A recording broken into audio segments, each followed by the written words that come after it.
How's it going, everybody? KCB3 here with some brief gaming news. First up, dealing with the Xbox One and the external storage. Again, you cannot upgrade it at launch. The reason why I'm saying this again, because pretty much everybody noticed. I think it was actually announced at Microsoft E3 2000 and this year, 2013, at Microsoft conference. Major Nelson made an announcement again, stated in an article at PAX 13 that at launch you cannot really upgrade your Xbox One, your system at launch. So pretty much when you buy your system with 500 gigabytes, you can't really go any more to that. Buy the system, you really can't do anything about it. It could probably turn some people off because there are some tech people out there that really want to experiment with a little bit. Add more hard drive to it. Probably 1,000 gigabytes on the hard drive. Just to play around with it, and the freedom to do that if you will choose be. You can't really do this with Microsoft console. So you get 500 gigabyte console, you got to keep it like that. We do know the PS4 and the Wii U, you can upgrade your console if you feel like it. Just give you that freedom. The article also talked about the lack of voice commands for the Xbox One, and the region locations again. Pretty much it was planned out to be 24, I think 23 regions spread out when the Xbox One launch. It will go to those 25 regions, 25 countries. It's split up in half, so it's about 13 now. So when the Xbox One launched this year, those 13 countries will be available. The other ones will not be available till early 2014 next year. Um, and they also talked about the cloud gaming a little bit more, talking about how that's going to actually trying to fix up some of the mistakes that Microsoft, Xbox One don't have. I don't really know that much about cloud gaming, but I know it could be probably I'd say a good, a good, a good key thing in next gen consoles. We know with the PS4, definitely they're going to have theirs available next year. I read an article talking about they're going to have them next year for the PS4, then they're going to move on to the PS3 and the Vita. So, I don't really know that much about cloud gaming, but I think it's going to be, a very good key element for next gen consoles.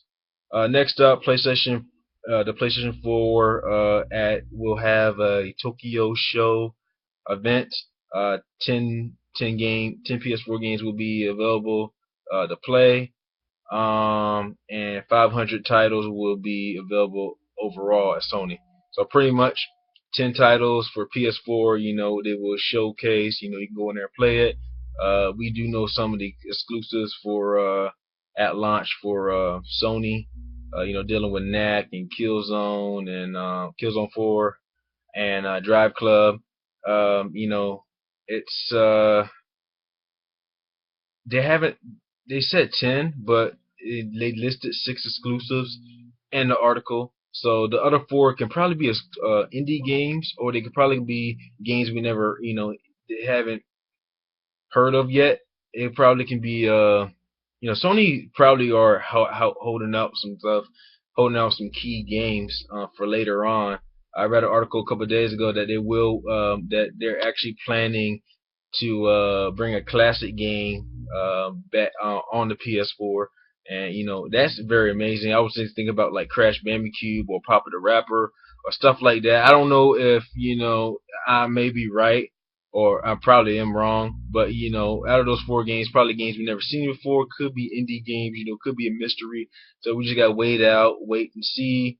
As for the 500 titles, it will actually, be titles for on the PS Vita and the PS3. They're gonna showcase on it like Batman Arkham Origins, Assassin's Creed Black Flag, and you just go in there and actually play and look at it and whatnot. So this Tokyo event will have some of those things for the people to go look at and try out and play and spread around the world about it.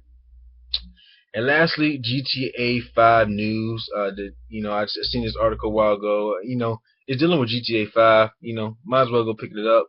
So the one big news is this game is going to actually have over 50. Going to have 50 bridges, which is pretty good. Wrote some of the more details down. The link will be in the description. I haven't wrote everything down. So there was no stuttering at all during the 3-hour gameplay. Sprinting is just like in Grand Theft Auto 4. Checkpoints are set up very well. SUV handles are way harder than the sports car, and health regeneration uh, only regenerates 50%. When it regenerates 50%, you either need a health pack to complete it or just eat some food. So pretty much those are some of the news in there. Definitely 50 Bridges is very good. You can sprint just like in GTA 4. They still keep that stuff in. The SUV handles a little bit harder than the sports cars. Something else they added in here, what I didn't write, is something about you can upgrade your sniper rifle with a thermal for upgrade on the fly. So I think it's pretty cool. Talking about a little bit more of the weapons. Talk about the cutscenes are very edged out, very good, very brief, very quickly.